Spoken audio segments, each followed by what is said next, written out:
Hello, hello, hello, comment allez-vous? J'espère que vous allez bien. Écoutez, j'ai eu pas mal de doutes sur le sujet de la vidéo d'aujourd'hui. Et parce que parfois je regarde les tendances et en fait je me suis rendu compte que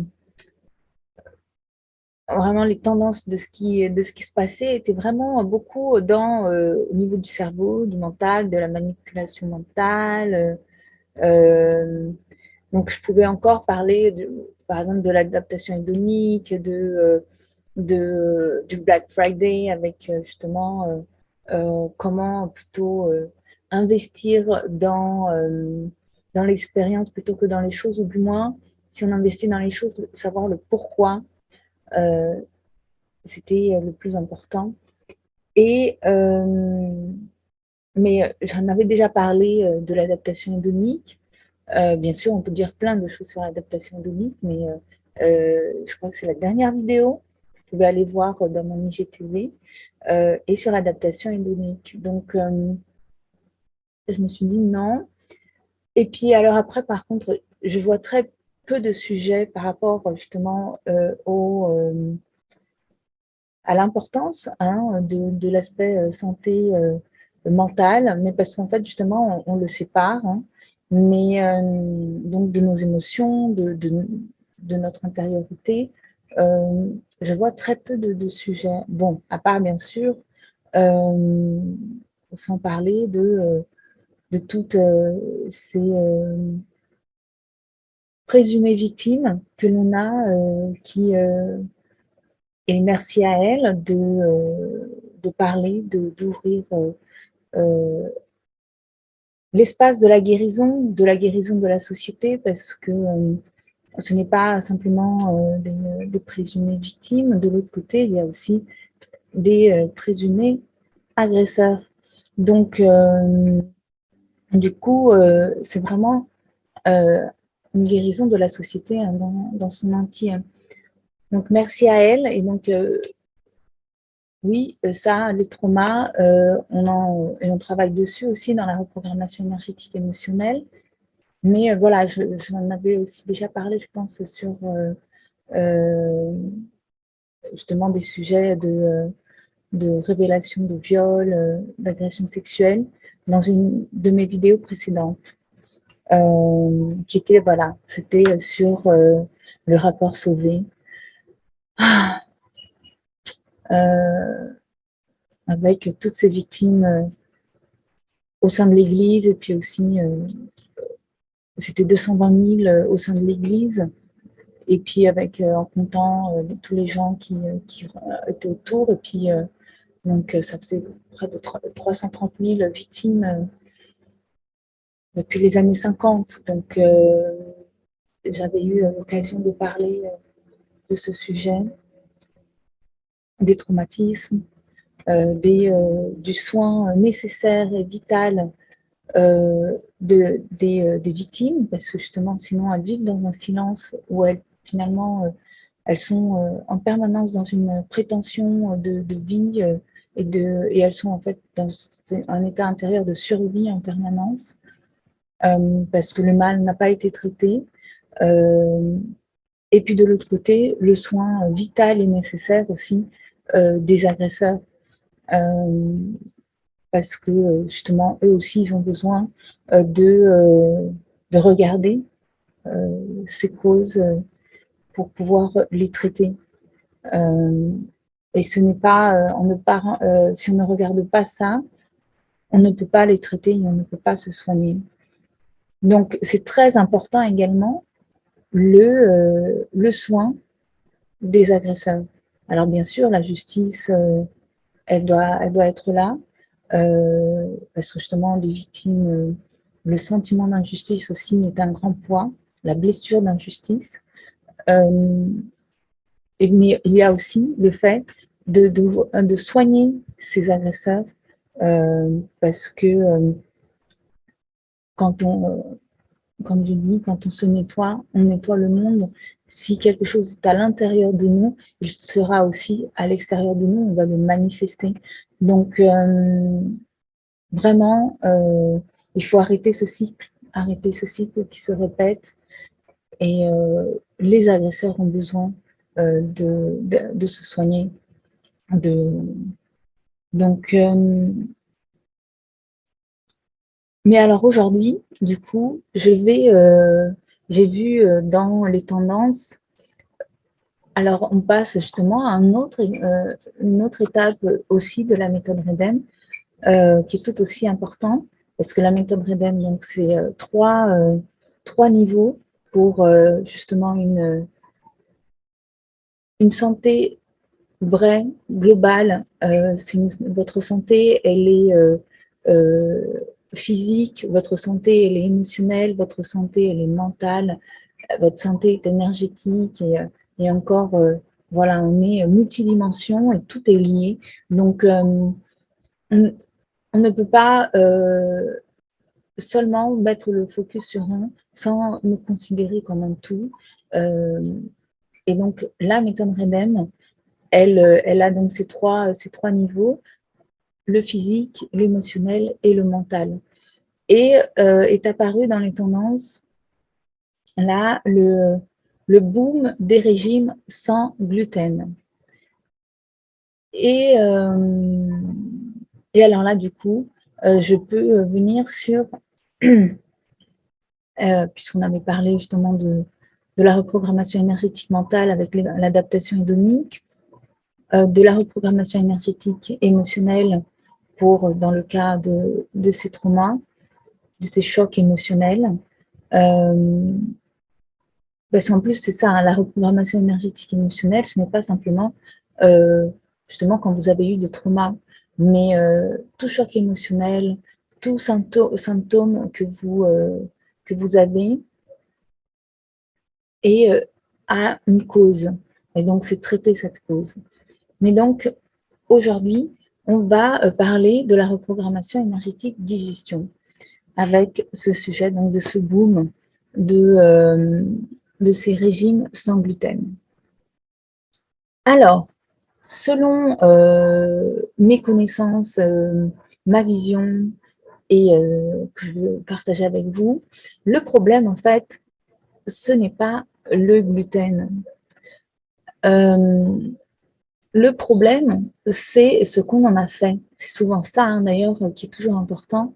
Et comme je vous disais pour le Black Friday, pourquoi vous voulez acheter telle ou telle chose, le pourquoi est très important et qu'est-ce que vous allez en faire, c'est très important aussi.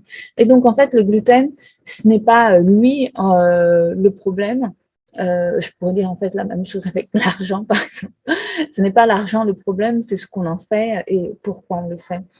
Mais donc, du coup, le gluten, son problème, c'est qu'on l'a trop transformé et on l'a mis partout. Donc, en fait, dans la reprogrammation énergétique digestion, et en fait, comme dans toute la méthode REDEM, on voit que tout est une question de traitement de l'information pour le corps. Le corps est en permanence en train de traiter des informations qui nous arrivent de l'extérieur, hein, que ce soit justement par les événements extérieurs. Et donc, ça passe par notre corps. Et là, on les interprète d'abord émotionnellement et puis ensuite, ça va à notre mental. Et puis aussi, ce qu'on fait rentrer par notre bouche. Mais donc, vous voyez qu'il y a énormément d'informations qui arrivent par tous nos sens, hein, et par tout notre champ électromagnétique. Et celui du cœur, c'est finalement le plus puissant. Donc, c'est lui qui traite en premier toutes les informations. C'est pour ça que cette zone-là est souvent une zone qui est la plus chargée. Donc, du coup, quand on a un aliment qui est trop transformé, c'est-à-dire qu'en plus, la façon dont on a transformé le gluten, c'est pour qu'il devienne encore une masse encore plus élastique, pour que ça gonfle plus. Et donc, du coup, c'est devenu quelque chose, en fait, pour le corps qui n'arrive pas à traiter au niveau de son information. C'est-à-dire que on arrive, en fait, avec tout un bagage dans notre ADN pour savoir comment s'adapter, survivre, vivre dans notre environnement. Et donc, du coup, le corps sait traiter ce à quoi il sait qui est nécessaire pour sa survie, pour sa vie. Mais alors, du coup, en fait, quand on commence à additionner beaucoup d'éléments transformés, qui ont été trop transformés au niveau de la chaîne, coupés de leur origine, du coup, toutes ces transformations font que l'aliment est de plus en plus difficile à digérer, donc à traiter et donc du coup à digérer par notre corps. Et qu'est-ce que ça fait? Ça fait que, en fait, quand l'élément va rentrer dans notre corps, le corps va, parce que tout, à partir déjà de la bouche, tout le corps commence déjà à se demander comment traiter ce qui est en train d'arriver, comment traiter cette information et qu'est-ce que je vais en faire, où je vais le mettre, à quoi ça va servir, à quoi ça va me servir dans ma vie, dans mon énergie, c'est le corps même, dans son intelligence qui se demande avec qu'est-ce que cet aliment va nourrir la vie en moi, mon énergie. Et donc, il est en train de chercher. Et quand, en fait, il va prendre ce qu'il arrive à traiter dans l'aliment, ce qu'il n'arrive pas à traiter dans l'aliment, ce qu'il ne sait pas quoi en faire, eh bien, il va le stocker. Il va le stocker et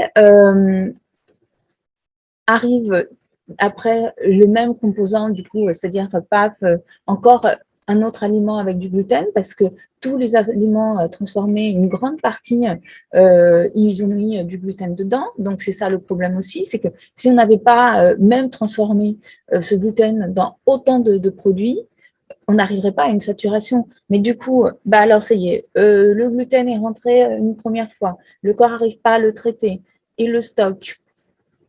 Du coup, on mange quelque chose d'autre, encore du gluten, il sait pas, il va prendre ce qu'il peut et puis le traiter ce qu'il peut. Et c'est pas encore, paf, il va stocker encore le gluten. Et puis encore arrive un autre aliment encore avec du gluten. Et donc du coup, à un moment, c'est pour ça qu'on est en overdose de gluten, c'est parce qu'il y en a partout et il a été transformé et notre corps n'arrive pas à le traiter. Donc, et donc, du coup, ce n'est pas non plus, manger du gluten le problème, c'est la qualité du gluten et c'est la fréquence à laquelle on va manger le gluten. Moi, je dis toujours, la reprogrammation énergétique digestion, d'ailleurs, ce n'est pas un régime, ce n'est pas dans le but de maigrir, mais en fait, les gens maigrissent naturellement parce que ça va travailler sur votre poids biologique, sur votre équilibre. Et donc, moi, je dis toujours, vous pouvez manger tout ce que vous voulez, mais la chose, c'est qu'il faut compenser et être toujours dans l'équilibre. C'est les excès, on sait, ce n'est pas bon, mais en fait, là, on est dans un excès de gluten sans le savoir et parce qu'il y en a partout. Donc, vraiment, il faut, et ça, en fait, ça va être pour tous les aliments transformés. La seule chose, c'est que le gluten se trouve présent dans énormément d'aliments actuellement. Alors, bien sûr que si vous faites un régime sans gluten, vous allez maigrir parce que justement, mais alors, et encore, au départ, oui, et encore, ça dépend de ce que vous faites en même temps de ce régime, parce que moi, je ne crois pas au régime. Vraiment, en fait, dans la méthode, dans la reprogrammation énergétique digestion de la méthode REDEM, les personnes perdent du poids parce que elles donnent au corps, on travaille sur la qualité de votre microbiote, le microbiote qui est lié au mental, le microbiote qui est lié aux émotions. Donc, vous voyez, encore une fois, on ne peut pas juste soigner si on veut, par exemple, travailler sur votre santé mentale, sur sa santé mentale, on ne peut pas travailler que au niveau du cognitif, sans parler de l'émotionnel et sans parler de notre microbiote, de notre digestion, de notre alimentation. Donc, vraiment, ça va être en fait à partir du moment où on travaille sur la qualité du microbiote, à partir du moment où on travaille sur le nettoyer le corps, justement, tous ces stocks que l'on a accumulés, mais que ça soit d'aliments trop transformés que notre corps n'a pas su traiter, ou que ce soit d'émotions que l'on n'a pas digérées, que du coup, on a retenu des choses en nous. Donc, tout, à partir du moment où on commence à nettoyer ça, à partir du moment où on commence à traiter ces informations-là alimentaires, à partir du moment où on nettoie où on nettoie et on régénère les plus grands filtres du corps, hein, le foie, les reins, à partir du moment où on fait ce nettoyage, hein, et cette régénération, bah, naturellement, vous maigrissez et le corps, en fait, va rétablir son équilibre, son poids biologique. Donc, je dis toujours, hein, l'équilibre, une fois que trouver l'équilibre, ce n'est pas l'équilibre, ce n'est pas la balance qui est en arrêt, c'est un flux permanent. Et donc, et ce flux permanent, il est nécessaire. Donc, c'est un mouvement. Et donc, là, vous rentrez dans ce flux et vous vous sentez beaucoup mieux parce que, comme je vous dis, en fait, la sérotonine à 90%, elle est sécrétée dans nos intestins. La sérotonine, c'est l'hormone du bien-être, du bonheur. Notre système immunologique est à 70% dépend de la qualité de notre microbiote. Donc, vous retrouvez un bien-être physique et mental en agissant sur le nettoyage de votre corps et sur rétablir la qualité de notre microbiote en ajoutant des aliments de qualité, des aliments qui vont nourrir votre microbiote et en vous nettoyant. Donc, moi, je suis vraiment jamais partisane des régimes. Je dis toujours que il faut faire les choses de manière pratique, réaliste et délicieuse. Moi, je suis quelqu'un qui adore manger et, je ne me prive, entre guillemets, de rien. Hein. Mais voilà, parce que par exemple aussi, quand je sors, je mange tout ce que je veux. Je sais que ce n'est pas mon quotidien.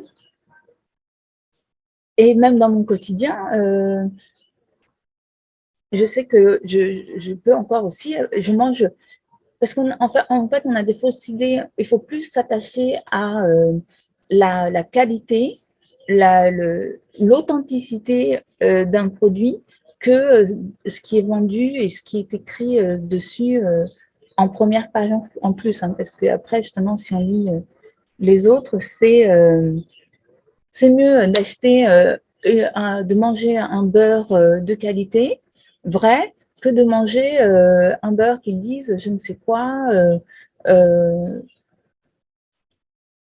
Voilà, un beurre fait maison, c'est très bon pour la santé. Si vous n'en mangez pas 3 tonnes, bien sûr. Tout justement est une question d'équilibre et de qualité. Donc, on revient à cette vieille sagesse, ce n'est pas la quantité qui compte, mais la qualité. Et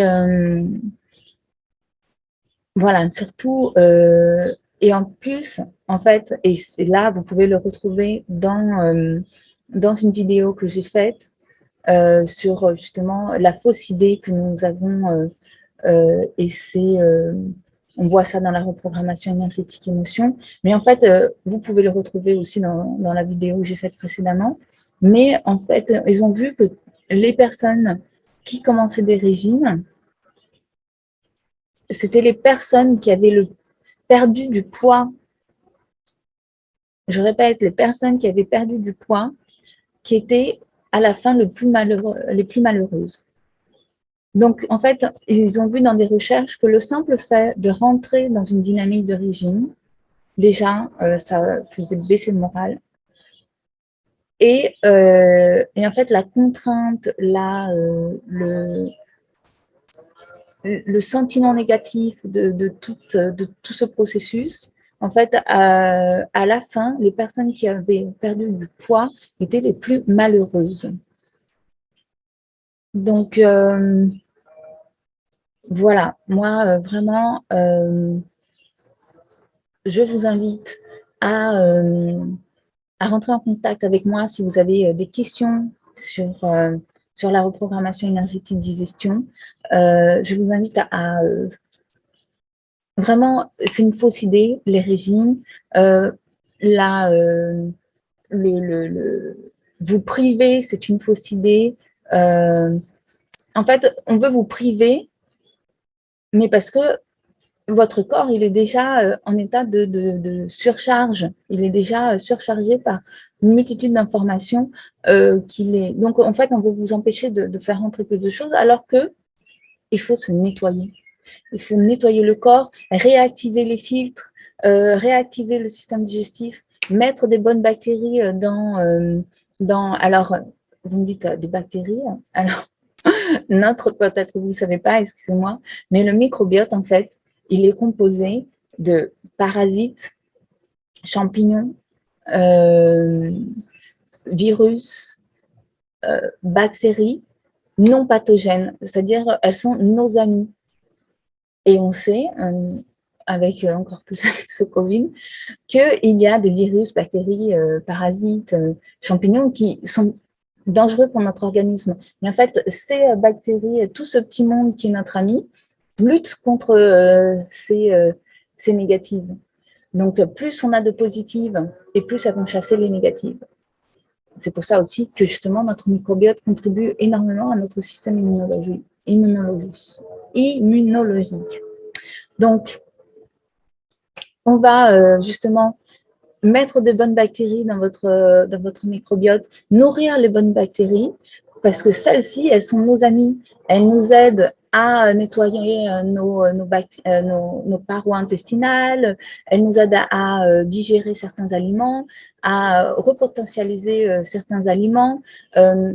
Vraiment, celles-ci, on en a mais beaucoup besoin. Et celles-ci, elles ne pensent, les négatives, elles ne pensent, il n'y en a pas que 4. Hein. Et celles-ci, elles ne pensent qu'à elles. Elles vont vous faire manger ce dont elles ont besoin, ce dont elles ont envie. Elles ne vont pas nettoyer les intestins, les parois. Elles ne vont pas s'occuper de nous.